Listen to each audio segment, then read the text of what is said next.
Hello, everyone, and thanks for joining us for our latest installment of This Week in Naturals Baseball. The Korean Baseball Organization is one of two professional baseball leagues to commence this week. After initially delaying the season from its original start date of late March, the KBO hopes to become the template of how to reopen baseball in empty stadiums. On This Week in Naturals Baseball, I caught up with former Natural and current SK Wyverns slugger Jamie Romak to get his thoughts on the situation and his experience over in Korea thus far. But first, let's take a look back at some memorable events that occurred during This Week in Naturals history.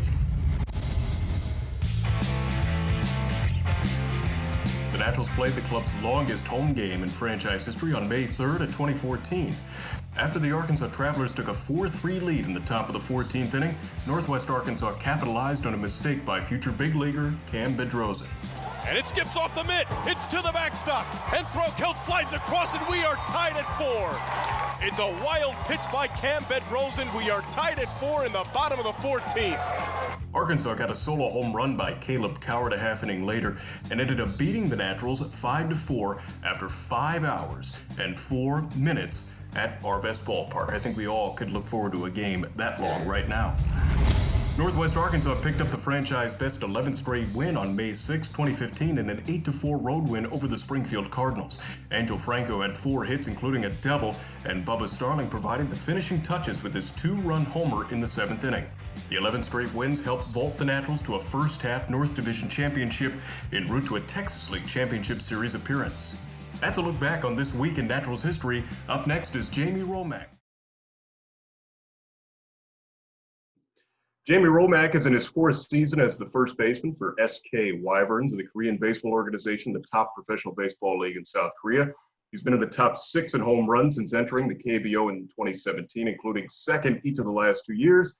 He, of course, played with the Naturals in 2010, 2011, being a member of that 2010 Texas League Championship Series team. And Jamie, you and I just joking, you've become quite the popular guy since this whole coronavirus thing became. How many interviews have you done? Can you recall? Since it started, probably upwards of 20 now, and it's just like I'm chipping away day by day, but I'm happy to do so. I'm happy, I'm here without my family, so I'm happy to talk to people. I'm happy to talk to people about Korean baseball, so it's all good. Well, I know it's kind of a unique situation, obviously, for you, especially not having your family with you. I know you and your wife just celebrated the birth of your second child. And you had your spring training in the United States. Was there any thought? I know that some guys stayed back with their families when this whole thing kind of began and the teams let them rejoin. Did you have any thought about doing that yourself? Yeah, I personally didn't. The trouble with that was just the fact that you could start to see the world shutting down. And the fear was if I didn't get over there quickly, that it could become really difficult to eventually get over there. And it did. And in addition to that, those who stayed back ended up in quarantine for 2 full weeks, just in their apartment, literally cannot leave their apartment for 2 weeks. And that was just something I didn't know 100% that was going to happen, but it was starting to look that way. And at that time, our season was still set to start on March 28th. There hadn't been an official change yet. So being that it was already the middle of March, it just didn't seem like a sensible thing from the standpoint of this is my job. I'm contractually obligated to show up and play baseball. And it stinks to leave my family. And, obviously the health situation was a little bit of an unknown too. But in the end, no, my wife was encouraging. She said, you know what, you have to get over there. Let's just do what you have to do. So are they back in Canada now? Yeah, they are.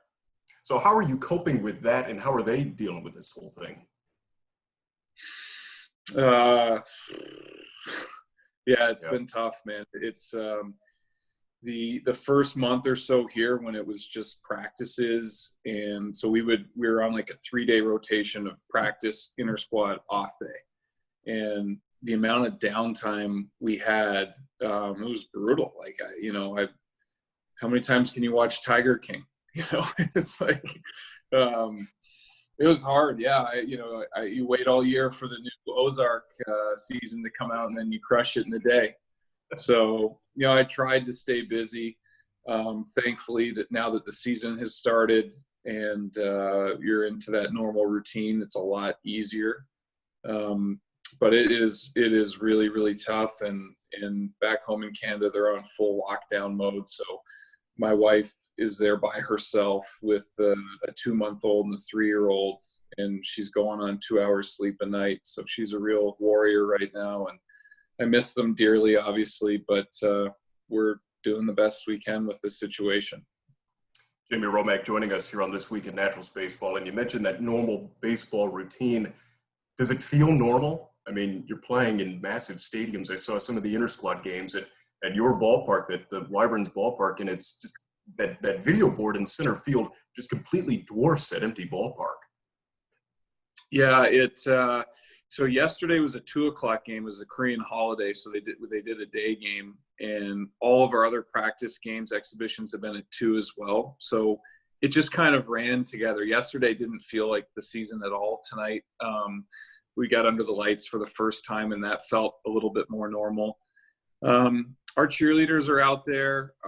They're playing music. They're doing the cheer songs. And honestly, like with the amount of photographers and team personnel, cameramen, league personnel, there's probably 500 people in the stadium as is. And it kind of made me wonder, if you can go that far, like why not just go a little bit further and fill up like random parts of the upper bowl and spread them out in the outfield? But they're getting close. I really think I wouldn't be shocked if even next week we have some fans.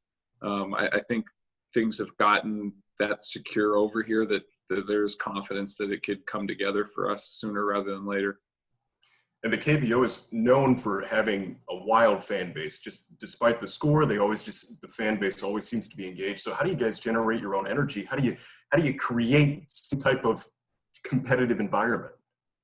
That's the challenge, right? So, you as a baseball player in those environments, you condition yourself for all these years of how to control your heart rate and your emotions in these moments with the crowd going nuts. And then, we got in the 9th inning tonight in a 4-run game, and it became a 3-run game, and it was getting close. And you just never had that sense because there's just crickets. You don't really hear anything. And I feel for like the guys that are closing out those games that just live off that adrenaline coming out of the bullpen. And I know our closer, who was 93, 94 last year, came in tonight and was 89, 90. So I'm sure that plays a role for sure.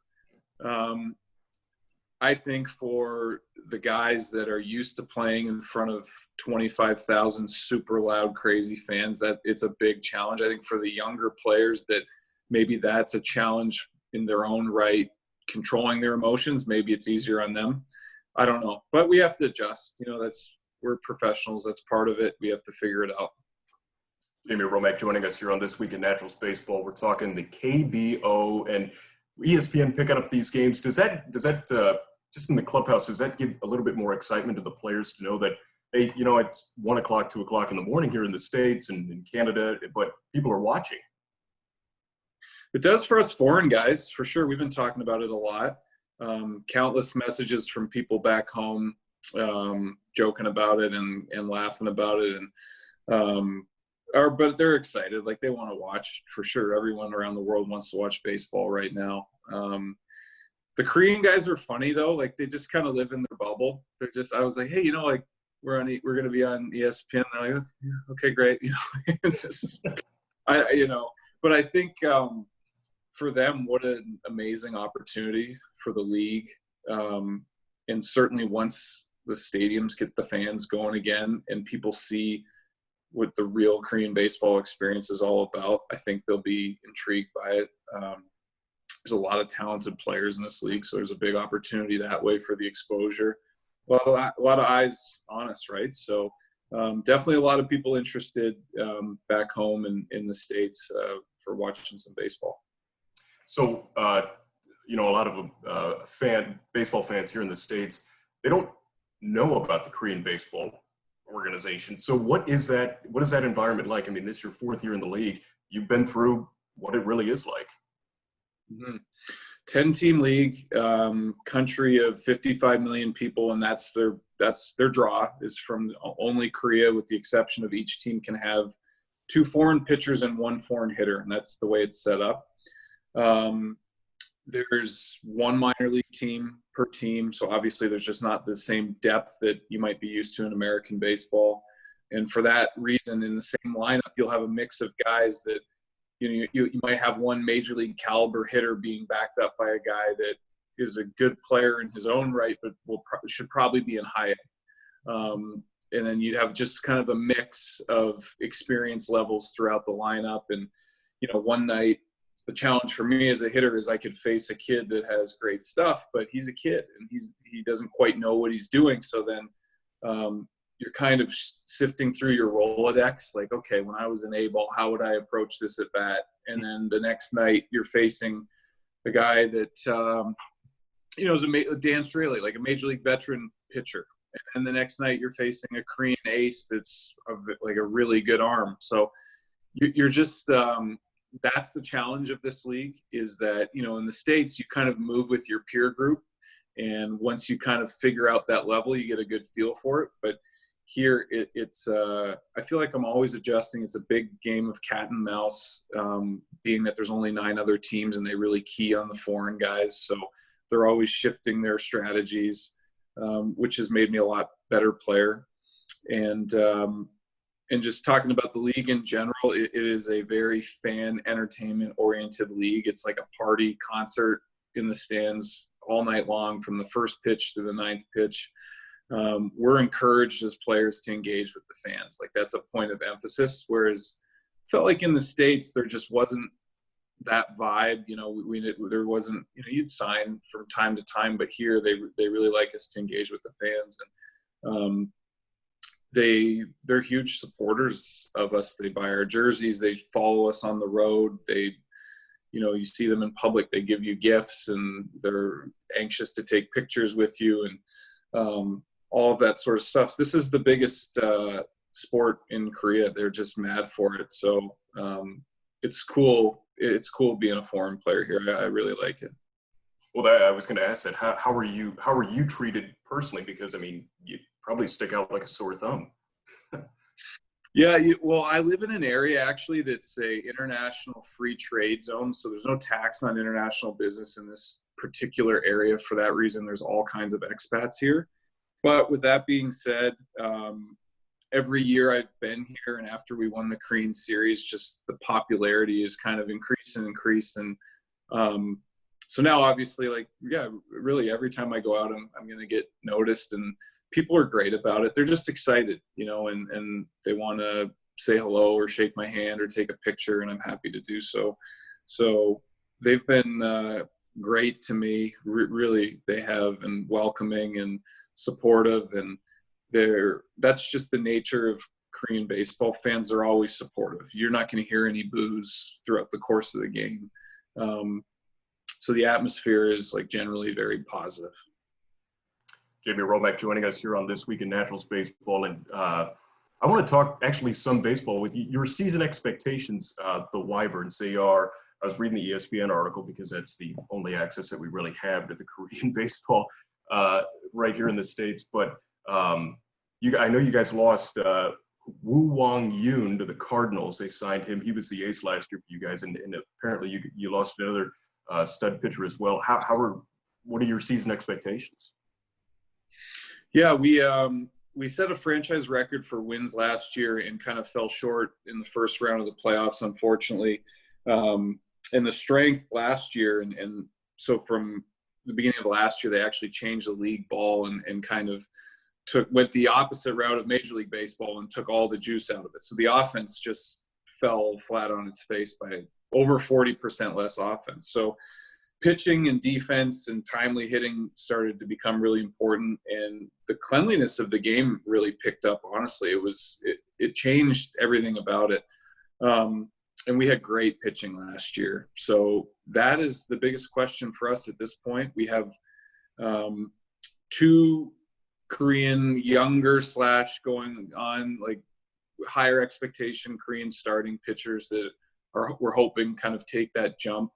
And we have 2 new foreign pitchers that's their first year in Korea. And they started yesterday and tonight, and they were both great. and hopefully they'll continue to be. And we're going to need them. But I think our expectation is to finish in the top 3 in the regular season and then get into playoffs and make another push for the Korean series. But it's going to be more of a challenge this year, I think, realistically for us, because we lost, as you said, Kim Kwang-hyung to the Cardinals, and he was the ace pitcher, not just for our team, but of the entire country. So it's a big loss. Well, we'll all be following because we don't have anything else to follow over here. So we look forward to doing that the rest of the way. Jamie Romak joins us on This Week in Naturals Baseball. Jamie, thanks for your time. Good luck the rest of the way. You got it. Nice talking to you, Benjamin. Take care, man. And we'll be back next week. Brooks Pounders joins us on This Week in Naturals Baseball. We thank you for viewing this episode, and we'll talk to you soon. Stay safe.